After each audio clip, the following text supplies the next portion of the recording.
Mengantisipasi kemacetan yang berpotensi terjadi selama libur panjang Natal 2024 dan Tahun Baru 2025, Dinas Perhubungan di Sub Kabupaten Badung mempersiapkan rencana operasi khusus. Langkah ini merupakan tindak lanjut dari rapat koordinasi yang digelar bersama Dinas Perhubungan Provinsi Bali.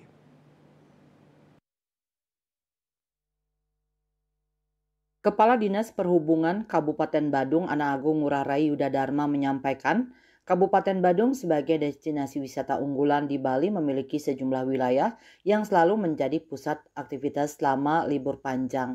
Kawasan seperti Badung Utara dan Badung Selatan yang terkenal dengan berbagai objek wisata diperkirakan akan mengalami lonjakan volume kendaraan.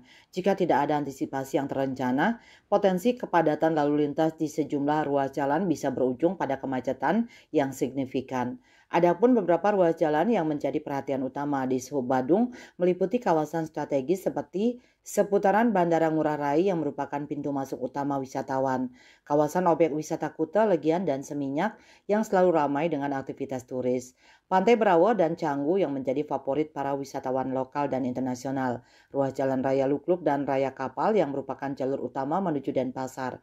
Sebagai bagian dari upaya pengendalian, Dishub Badung akan bersinergi dengan berbagai pihak, termasuk Polri, TNI, dan instansi terkait lainnya untuk menerapkan langkah-langkah strategis seperti pengaturan lalu lintas, rekayasa jalan, dan penempatan petugas di titik-titik rawan kemacetan. Selain itu, posko-posko pengamanan dan pelayanan akan didirikan di sejumlah lokasi strategis guna memberikan informasi dan bantuan kepada para pengguna jalan.